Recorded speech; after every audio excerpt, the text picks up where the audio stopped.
DSP Usman Haider की सरकारी गाड़ी की सीट्स को खोला तो उनकी आंखें फटी की फटी रह गईं। उनको अपनी आंखों पर यकीन ही नहीं आ रहा था कि ये सब कुछ कैसे हो सकता है। 1.5 माह से एक हाजिर सर्विस डीएसपी की अहलिया और बेटी के अगवा का मुअम्मा हल करने वाली तफ्तीशी टीम के सरकारी गाड़ी के सीट्स में लगा जब फॉर्म हटाया जाता है तो सबसे बड़ा सबूत उनको मिलता है। कहीं और वो सारी चीज़ें ढूंढ रहे थे, लेकिन ये सारी चीज़ें तो सरकारी गाड़ी के ऑफिसर यानी कि उस बच्ची के बाप और शोहर की गाड़ी के अंदर मिलते हैं। ये सबूत जब तफ्तीशी टीम के सरबराह SP investigation Model Town Ayaz Hussain ने रात के 3 बजे उस्मान हैदर के सामने रखे तो उन्होंने सिर्फ 10 मिनट सोचा और उसके बाद कहा, मुझे शेखुपुरा लेकर चलो। यहाँ से बेनिकाब होती है एक ऐसी खौफनाक दास्तान जिसको कोई तसव्वुर भी नहीं कर सकता। एक ऐसे खौफनाक जुर्म की दास्तान जिसने तालीम, तरबियत, प्रोफेशनलिज्म और खूनी रिश्तों की धज्जियाँ उड़ा के रखती। इंसानियत पे से यकीन जो है वो ख़त्म हो जाता है। जब इंसान अपने घर में महफूज नहीं तो वो दुनिया में कहीं पर भी महफूज नहीं रह सकता। जो तहफ़्फ़ुज़ देने वाला आपको दुनिया के सामने जो है वो ड्रामा करते हुए एक मास्क पहनकर पूरी दुनिया के सामने आपके सामने रह रहा है, तो आप फिर किस पर यकीन करेंगे?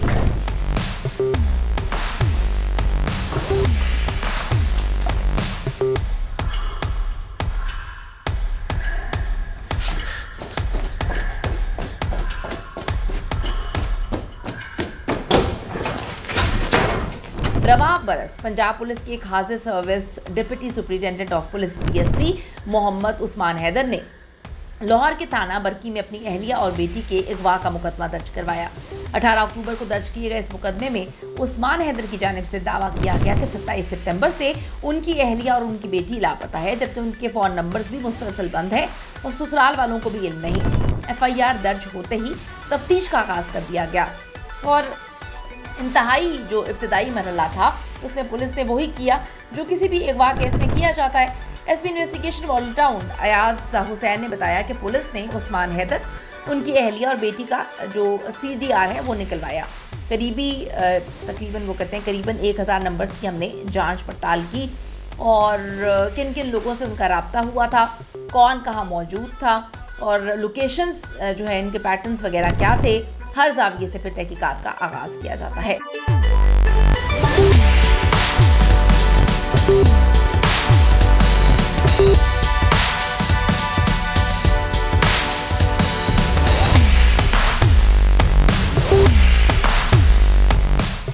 काम के मुताबिक पुलिस ने सबसे पहले मुबैना मुगवी के जो करीबी रिश्तेदार हैं उनसे बात करने का आगाज़ किया।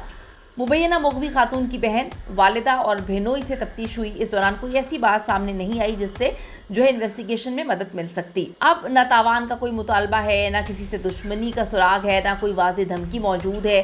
केस आगे बढ़ने की बजाय एक जगह पर ठहर जाता है। CDR के तफसीली जो तज़दिए हैं उसमें एक गैर मामूली बात सामने आती है, जैसे तफ्तीश का रुख जो है वो चेंज होना शुरू हो जाता है। मुद्दई तो खुद पुलिस का हाजिर सर्विस DSP है। CDR से मालूम हुआ कि 25 सितंबर की रात 10:30 बजे से लेकर 3:30 बजे तक उस्मान हैदर का फ़ोन मुसलसल बंद था। करीबन 5 घंटे के लिए एक सीनियर पुलिस अफसर का फ़ोन बंद रहना ये बड़ा मिस्टीरियस लगा।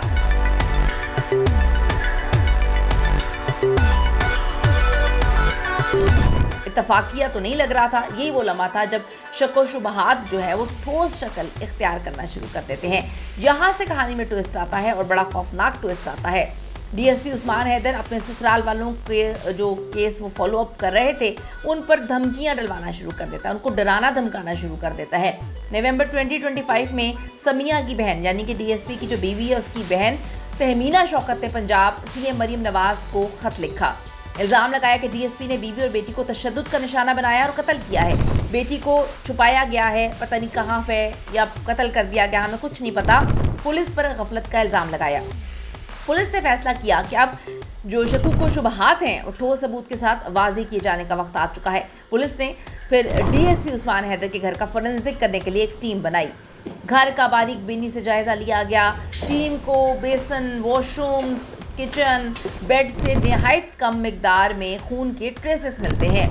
ये वो इशारा था जिसने तफ्तीश को एक नया मोड़ दिया। तफ्तीशी टीम ने इसके बाद उस्मान हैदर की सरकारी गाड़ी का फोरेंसिक करने का फैसला किया। जब गाड़ी के फ्रंट और बैक सीट के कवर्स को उतारा तो सीट के अंदर मौजूद फोम की जांच की गई तो तफ्तीशी टीम के सामने वो सबूत आ गए जिसे नजरअंदाज करना मुमकिन नहीं था। फॉर्म के अंदर काफी मिकदार में खून के धब्बे पाए गए, जिनकी वजह से सीट का फॉर्म काफी सख्त हो गया था।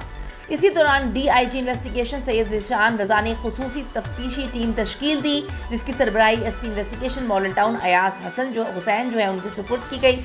उनके मुताबिक ये काम बिल्कुल भी आसान नहीं था। सामने मुमकिन तौर पे एक ऐसा मुलजिम था जो खुद इस निज़ाम का हिस्सा था और जो पुलिस के तरीक़ेकार को बहुत अच्छे से जानता था।